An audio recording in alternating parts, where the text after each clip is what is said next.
नमस्कार, आप सबका स्वागत है।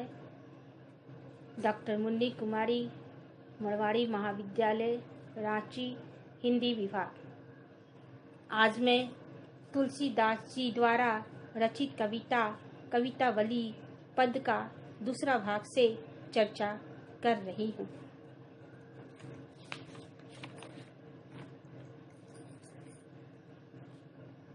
कविता का दूसरा भाग है लक्ष्मण मूर्छा और राम का विलाप। दोहा। तब प्रताप उर राखी प्रभु जहूं, नाथ तुरंता मन महु जात सराहत, पुनि पुनि पवन कुमार। यह पद तुलसीदास जी द्वारा रचित रामचरितमानस के लंका कांड से लिया गया है। शक्तिवान लगने के कारण लक्ष्मण मूर्छित हो जाते हैं। इन्हें सिर्फ संजीवनी बूटी ही बचा सकता है। यह सुनकर हनुमान जी संजीवनी बूटी लाने के लिए संकल्प ले लेते हैं।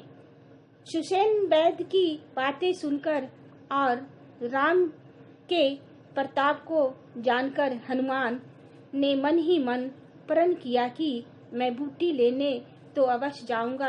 ऐसा कहकर श्री राम जी का वंदना करके उनसे आज्ञा लेकर हनुमान जी लंका की ओर चल पड़ते हैं। हनुमान जी सोचते हुए कि लक्ष्मण जैसा बलशाली जिसका भाई हो, जो शील और गुणों से सर्वोत्तम हो, श्री राम को बार बार मेरा नमन है। हनुमान जी सोचते हुए हिमालय की ओर चल पड़ते हैं। अगली पंक्ति है हुआ राम लक्ष्मण ही निहारी, बोले वचन मनुज अनुसारी।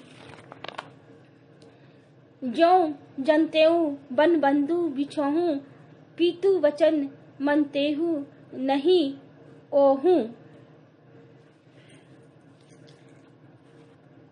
कवि कहते हैं कि हनुमान जी बूटी लेने चले गए।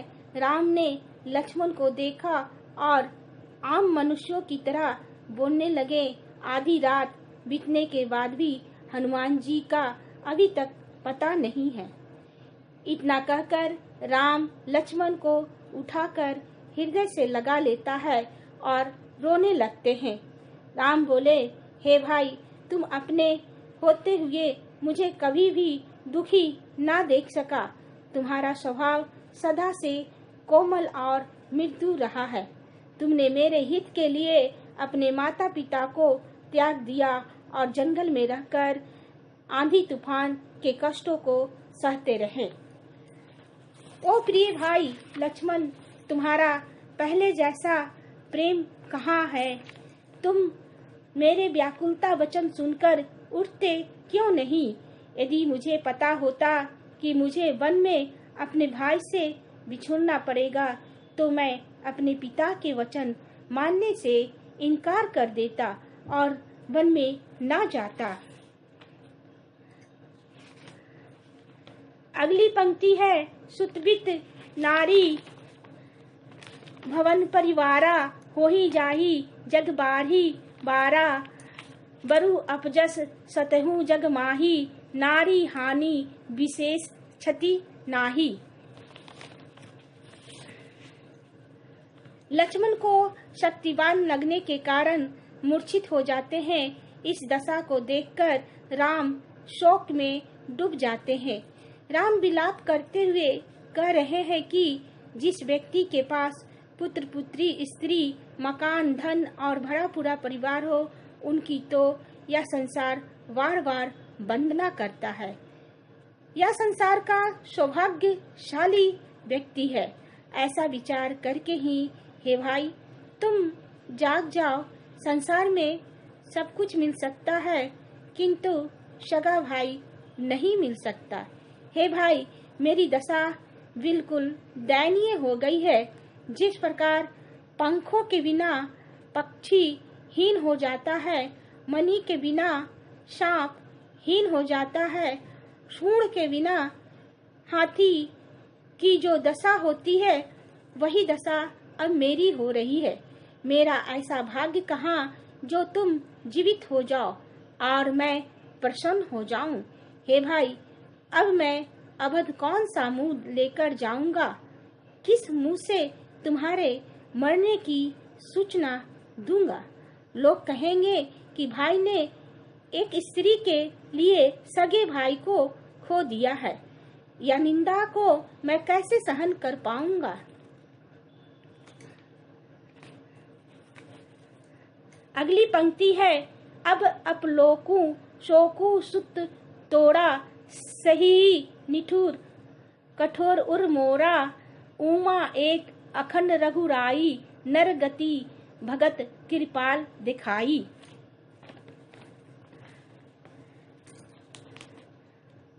राम जी विलाप करते हुए कहते हैं कि हे भाई, इस लोक में केवल तेरी ही इस दशा ने मुझे हीन बना दिया है। यह दुख देखकर ना जाने मेरा मन कैसे निष्ठुर हो गया है जो इस दुख को सहन कर रहा है।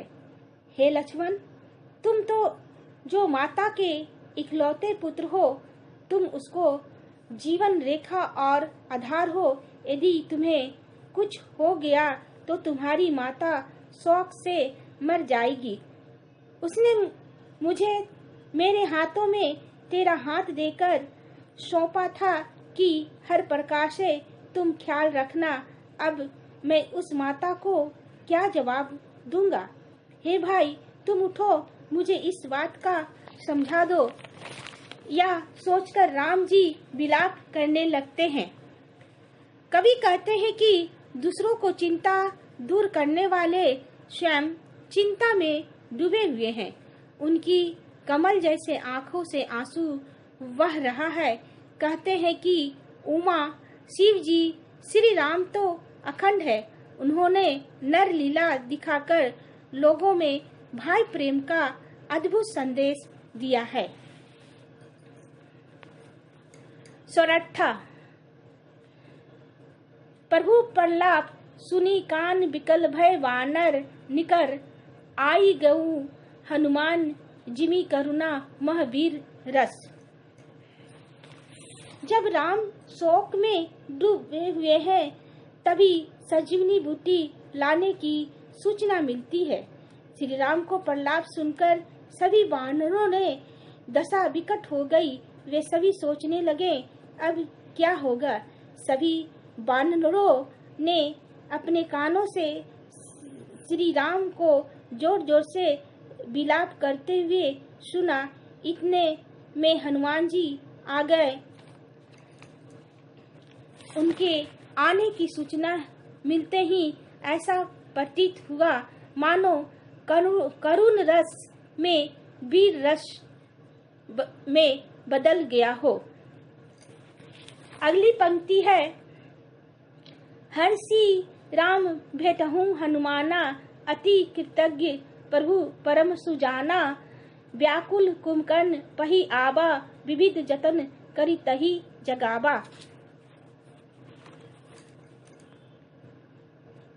हनुमान जी संजीवनी बूटी लाए और हंसते हुए श्री राम जी से मिले। तब वैद्यराज ने उपाय करके यह बूटी लक्ष्मण को पिलाई। बूटी पीते ही लक्ष्मण हंसते हुए खड़े हो जाते हैं। तब श्री राम जी भाई को गले से लगा लेते हैं। यह दृश्य देखकर सभी भालू बानर और अन्य लोग हंस दिए। इसके बाद हनुमान जी सुषेण वैद्य को लंका छोड़ आए। यह सारी कथा लंकापति रावण ने सुनी। यह सुनकर उसे बहुत दुख हुआ। इस स्थिति में उसे कुंभकर्ण याद आया। रावण ने उसे जगाने के लिए कई प्रयत्न किए। अगली पंक्ति है, जागा निसी चर देखी कैसा मानहु कालू दे धरी वैसा अपर महोदर आदिक बीरा परे समर मही शब रणधीरा। दोहा है, सुनी दस्कंदर बचन तब कुंभकर्ण बिलखान जगदम्मा हरि आनी सब सट चाहत कल्याण।